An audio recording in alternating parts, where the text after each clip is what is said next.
کی بارگاہ مقدسہ کے اندر آؤ کہ پیر سے اگر محبت ہے اور ان کی یاد آ رہی ہے تب بھی رونا آتا ہے. سبحان اللہ سبحان اللہ.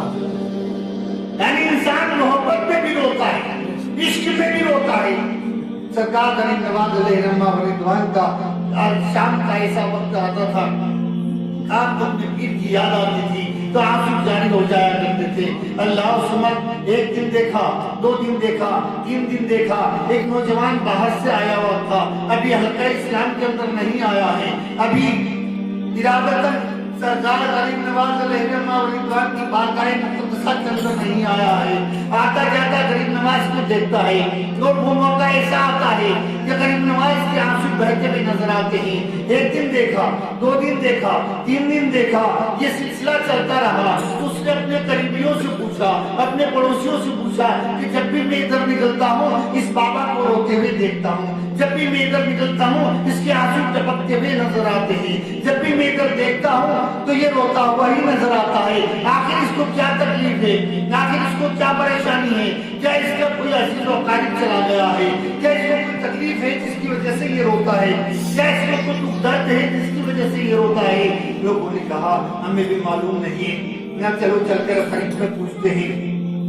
یہ ایک طریقہ تھا, یہ ایک قدرتی امور تھا, یہ ایک قدرتی حق تھا کہ سرکار غریب نواز علیہ رحمہ و رضوان کے قریب آنے کا.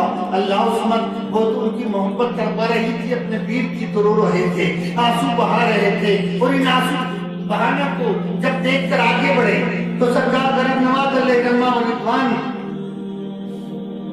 کی بارگاہ میں آئے, لیکن ہمت نہیں ہوئی کہ پوچھیں. تو یار مددگار سے پوچھا, 40 ساتھ میں تھے, ان میں سے ایک سے پوچھا تو سرکار غریب نواز رضی اللہ تعالیٰ عنہ کے بارے میں بتایا گیا کہ ان کو ان کے پیر کی یاد آتی ہے, ان کے گرو کی یاد آتی ہے, اس لیے یہ روتے ہیں. کہا ایسا تھوڑی ہوتا ہے, کوئی کسی کو تکلیف ہوتی ہے تو روتا ہے, دکھ ہوتا ہے تو روتا ہے, کچھ چلا جاتا ہے تو روتا ہے, کچھ نقصان ہوتا ہے تو روتا ہے. ارے محبت میں کوئی تھوڑی رویا جاتا ہے. کہا تمہیں کیا معلوم, وہ جانے اور ان کا کام جانے, لیکن تجسس کی بات ہے. انسان قدرتی طور پر اس چیز کی تہ تک پہنچنے کی کوشش کرتا ہے جس چیز کو اس کو تجسس ہوتا ہے اور معلوم نہیں ہوتا ہے. تر کے اندر کی باتیں آتی ہیں, وہ خیال کرتا ہے کہ ایسا نہیں ہو سکتا, میں اس بات کا اندازہ لگاؤں گا, مجھے ان کے پاس لے چلو. جب غریب نواز کی بارگاہ میں آئے تو پوچھا کہ بابا آپ روزانہ روتے ہیں,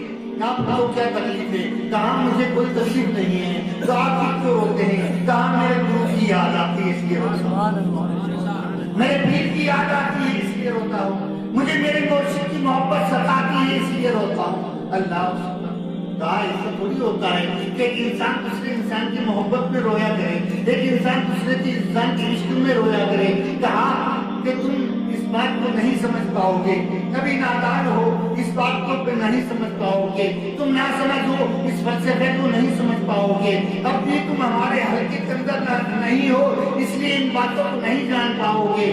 نوجوان نے کہا ایسا کیسے ہو سکتا ہے, مجھے بھی آپ کو بتا دیں کہ رونا کس کو کہتے ہیں, کیا میں بھی کسی کی یاد میں رو سکتا ہوں. کہا اگر تمہیں ایسا ہی ہے تو روزانہ میرے پاس آ کر بیٹھا کرو, تب تمہیں معلوم پڑے گا کہ رونا کس کو کہتے ہیں. ایک دن گزرا, نوجوان آیا, سرکار غریب نواز کی بارگاہ میں تھوڑی دیر کے لیے بیٹھ گیا. کچھ دیر بیٹھنے کے بعد سرکار غریب نواز نے اچھی باتیں اس کو سنائی, وہ چلا گیا.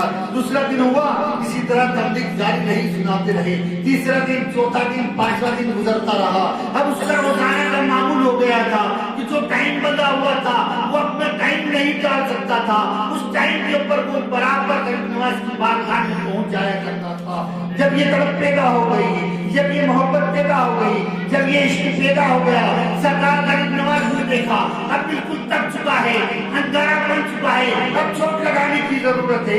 سرکار غریب نواز نے ارشاد فرمایا بیٹا تمہیں بہت دن ہو گئے میری فالتو باتیں سنتے سنتے, بہت دن ہو گئے میری سرو پیر کی باتیں سنتے سنتے, اب ایک کام کرو, تم تھوڑے دن کے لیے کہیں چلے جاؤ اور آ کر میرے پاس بتانا. کہا ایسا کیسے ہوتا ہے؟ سنتا ہے گرو جی. کہا اچھا چلو 3 دن کے لیے میرے پاس مت آنا, مجھے بھی کام ہے اور تم بھی اپنے گھر پر رہنا یا کہیں چلے جانا. اللہ سمجھ جب وہ گیا اپنے گھر کے اوپر, اب بوڑھی ماں تھی,